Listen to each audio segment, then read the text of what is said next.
dangers in the coastal areas, and that will continue, and we're going to have to continue to address that. But the worst tragedies we saw on Wednesday did not happen anywhere near the shoreline. And this is another reality we have to face. And this brings us to evacuation. We've historically thought of evacuation as something to do very, very rarely and only essentially in coastal areas. We've all seen those signs when you drive around the city, coastal evacuation route. Well, now we understand there has to be a different kind of evacuation for folks in basement apartments and in some other areas of the city as well. If we are seeing this kind of rain, we have to have an evacuation mechanism that can reach them. And again, this is a very forceful measure. It's not just saying to people you have to get out of your apartment. It's going door to door with our first responders and other city agencies to get people out. It's a name that I've heard a lot of.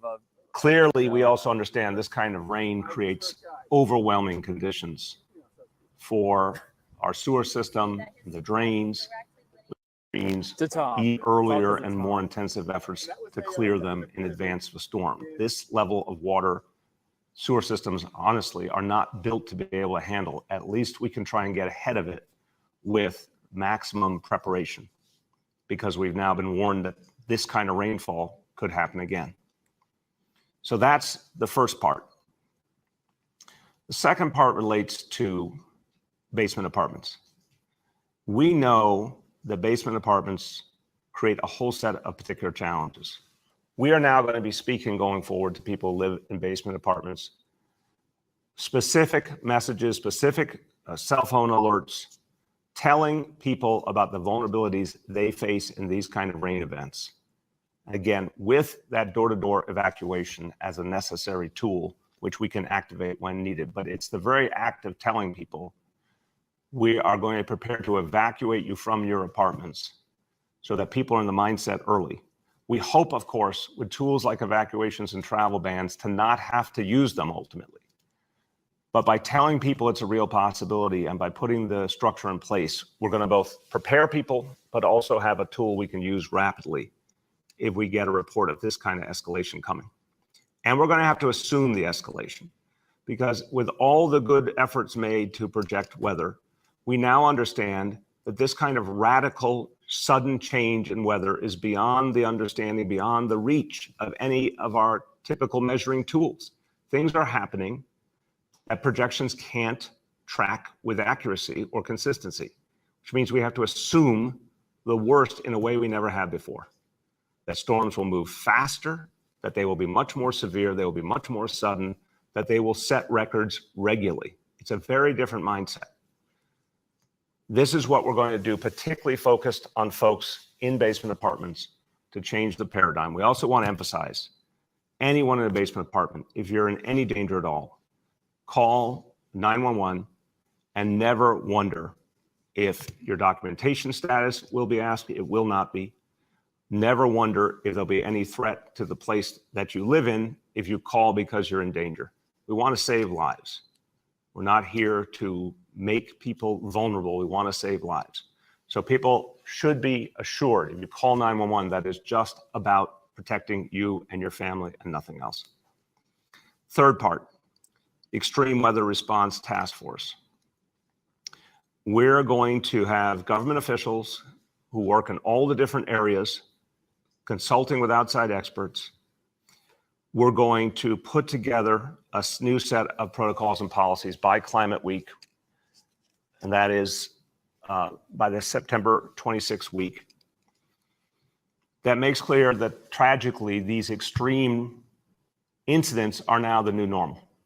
And so we're going to have an entirely different set of tools, but also a profoundly different set of responses when we see these kinds of incidents coming. And we're going to have to work on the long-term policies to do everything we can to change the foundational reality, which will take years, but we have to start now. In the meantime, this city, and I saw it yesterday, I admire the homeowners, the storekeepers who are out there immediately cleaning up, doing everything they could to get back to normal. I want you all to know sanitation department is going to be there for you today and through next week. You'll hear from the commissioner in a moment. to clear away any refuse and help people get back to normal as much as possible. I also want everyone to know that alternate side parking is suspended through the weekend.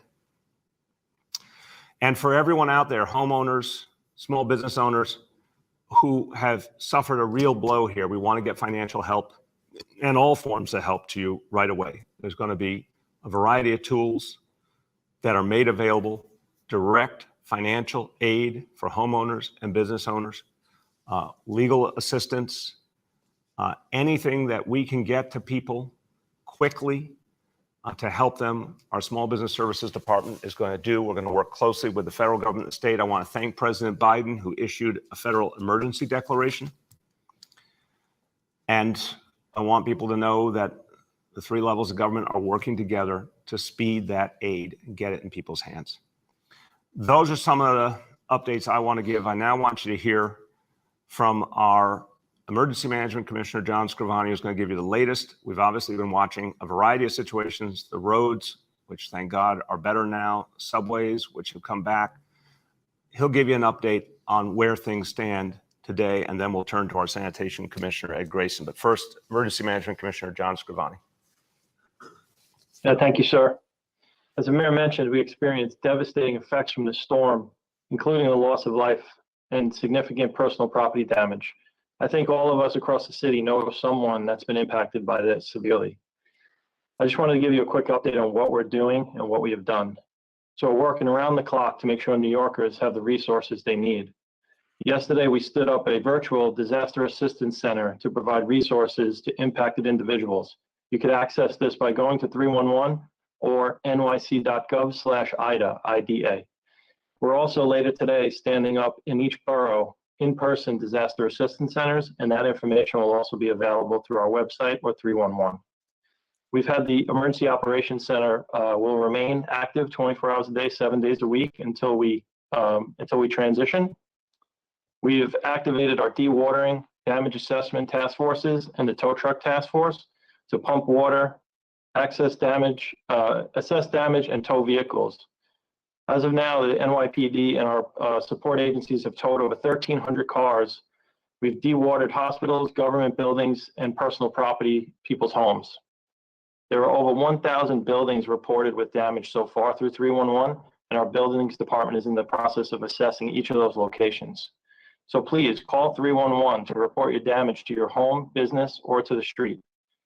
We have assisted several healthcare facilities, hospitals, nursing homes, and adult care facilities to restore services, and we're working very closely with the Red Cross to provide housing assistance and cleanup kits across the city. For the next steps, later today, in partnership with the Department of Social Services, we will be opening those disaster assistance centers in each borough. You'll be able to access housing services, financial assistance and counseling, social services, and mental health support, just to name a few.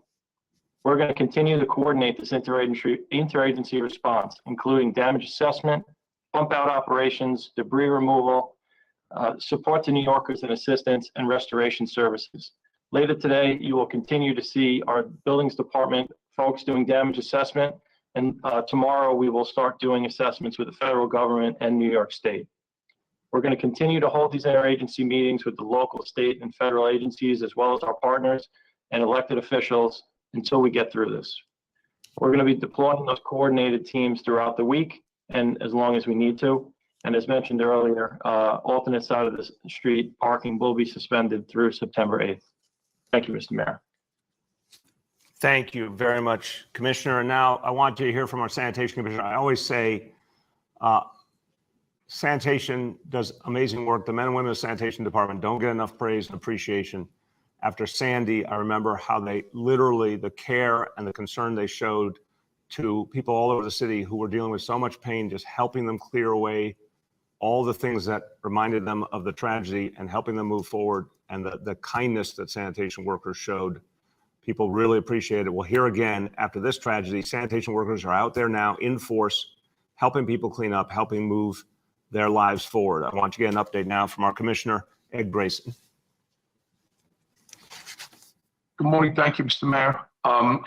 Yes, we are out. We have all staff employed All available personnel is going to be rotating. Unlike a snowstorm, we remain on 3 shifts because when it comes to extra debris removal, instead of splitting our workforce in half, we'll be working around the clock. Because at some point in time, as we fill up the trucks, we need to empty them. So it's a different level of operation in comparison to a snowstorm of trying to assist the homeowners as they place it out. The main message for today is we are committed to working around the clock throughout the weekend into next week, as long as it takes to be there for the communities impacted. And to remind all residents to, number one, be safe while you're handling the material that you're going through as you decide what has to come out of your home, as you do what you can to remediate not only just first the dewatering and the water damage, but then start to bring the material out. And to remind all the New York City residents to place it out and to, we're going to say this, we're working around the clock. You'll see us out there, but you have to get it out. And I know that that's a lot. In times like these, one of the most challenging things is trying to make peace with the loss of your personal possessions. We had already areas of the city that have the tragedies of the human loss, and there are countless victims now who have to go through what they feel is their loss as they look to the remnants of their basements and personal property. We want to be there for them. We're fully committed to the operation of that. The key message is safety for them as they're handling the material, getting it out to the curb, and to know that DSNY will be out there in mass helping in those areas. And we know now too as well, this morning we're working in about 17 community boards on storm operations of some sort.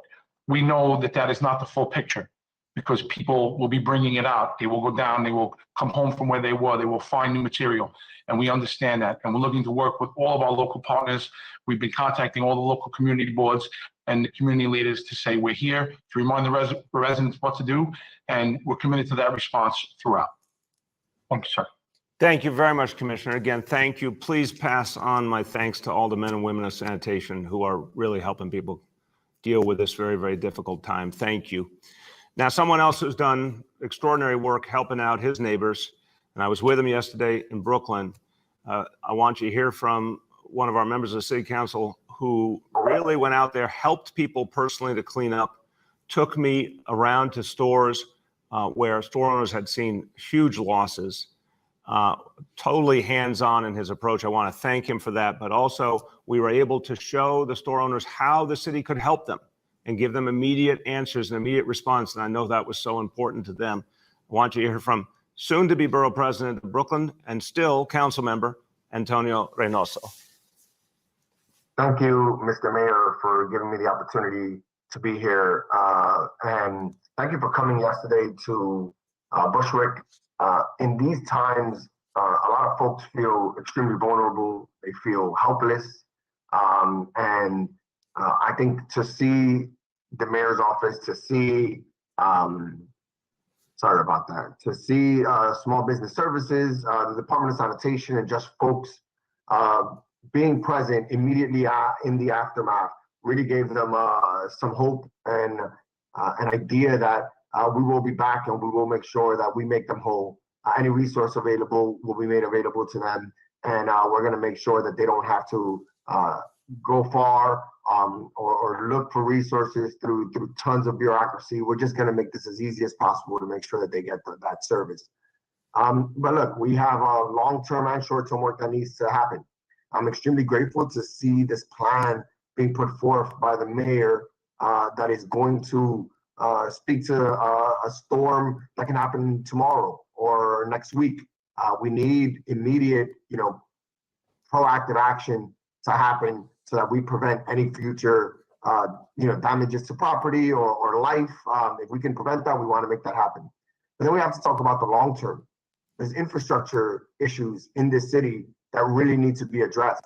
And the only way to make that happen is through collaboration with all of the agencies at all levels. The federal government, the state government, and the municipal level, all working together. This is not a time for us to start pointing fingers and figuring out who's responsible for what. It's about all hands on deck. We know what we need to do. Let's get it done. I'm here to let the mayor know, to let the city know that I will be a willing and active partner in making sure that the long-term sustainability and resiliency effort that needs to happen so that we can effectively address climate change, I'm going to be a part of that. So, Mr. Mayor, please look to me as an ally. And thank you so much for the work that you've done in the short term and one day to be able to put forth a plan that I think is effective and speaks to the urgency. In some ways, I know some people won't be happy that they got to leave their basement apartments or that we need them to move to safer ground. But if it means that we're saving their lives, then I feel like that's something that we need to do. Again, just remember, this is one New York. We need to work together to help everyone. And I want all elected officials and all players and partners to work together. Let's address climate change the right way. Let's make New York City the model city when it comes to addressing climate change. And again, thank you, Mr. Mayor, for having me today. Thank you, council member. I think you're right. New York City, we have led the way in the response to COVID. We got to lead the way in the response to this extreme weather. We're going to do things very differently. And thank you for being such a powerful part of the response yesterday. I want to tell you thanks to you and our Small Business Services Commissioner, Janelle Doris, who was with us, being out there directly helping businesses. But I really appreciated your hands-on approach. And I know those businesses are going to need a lot of help, and we're going to stick with them every way through. And thank you again. Thank you for being there for them. Everybody, I want to just give you another update. I got a clarification here. I had said alternate side parking through the weekend, but in fact, because of Labor Day and because of Rosh Hashanah, it's all the way through Wednesday suspended. So the first day there's alternate side parking again is Thursday, September 9th. Almost a full week. So again, you do not need to move your car until Thursday, September 9th. And speaking of Rosh Hashanah, coming up, of course, Monday evening, we saw something really powerful in the last few days. A group of rabbis who want to send a message to the community at this important time of year, a time of celebration as the new year begins, but also a time for reflection on how we can protect the community, save lives, help each other. A group of trusted and respected rabbis from Far Rockaway and from the 5 towns put together a striking video to get the message across about how we need to fight COVID together, how we need to get people vaccinated. I think it makes the message really clear. I want to show it to you now. My dear and beloved Chevra, the Ribbon Shalom has given us a gift, a very precious gift. It's called the COVID-19 vaccines. Vaccines have allowed us to reopen and to enjoy Simcha safely again. With all of the data, we clearly see just how safe and effective these vaccines are for all populations, including the elderly, those with underlying health conditions, and pregnant and nursing women. Due to so many people being vaccinated, the number of hospitalizations and deaths decreased greatly since the vaccines were released. But the numbers of COVID-19 cases are spiking again. And in New York, almost all deaths due to COVID-19 are in unvaccinated individuals. Unvaccinated people die. They die. We haven't lived through enough. We shall live in New York. It's not together, but dog. For we in the community have to realize that if 99% of doctors say take the shot, we take the shot. What's the shile over here? Are we playing games? The Torah says, "V'rapa yirape." When it pertains to matters of health, you have to follow the doctors. So let's all feel comfortable yet again, davening in shul, going back to yeshivas, Spotty, Knesiyas, Spotty, and Roshas. Please take achrayus for your neighbor's health as well as your own. Nafshei Seichem is in the plural. When we take the vaccine, we're helping everybody, and that's a double mitzvah. There is, unfortunately, a lot of misinformation circulating. But it's important to know the truth. After over a year of research, clinical trials, and the actual vaccines in use, we see no evidence of any kind of negative outcomes for fertility and no evidence of increased risk to women of childbearing age. We are a cohesive community. And the very best way to ensure our health and safety is with one united, harmonious voice. One voice. One voice. One voice. Gedolei Yisrael have urged us all to take the vaccine. We need to follow in their footsteps. Cases are spiking in every state. Let's not add the 5 towns in New York City, Khalila, to that list. We want to celebrate the Yom Tovim responsibly. Get vaccinated now. Get vaccinated now. Get vaccinated now. Right now. Why are you still waiting? Please get vaccinated today. Let's do it as soon as we can. Get vaccinated now. Please get vaccinated. Get vaccinated. Get it done. That's what the doctors and Rabbanim want us to do. Let's go. Be smart. Be responsible. Get vaccinated.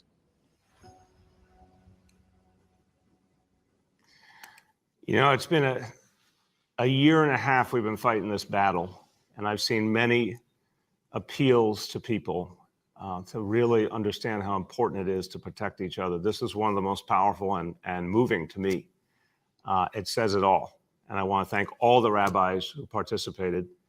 They're doing such a great service, and particularly at this crucial time of year. So everybody, you heard the message, and it's a way to celebrate the new year together in safety, in peace. Everyone get vaccinated for the good of all. And I want to say to all the members of the Jewish community at this special time of year, Shana Tova. And with that, we are going to turn to our indicators as always. And first,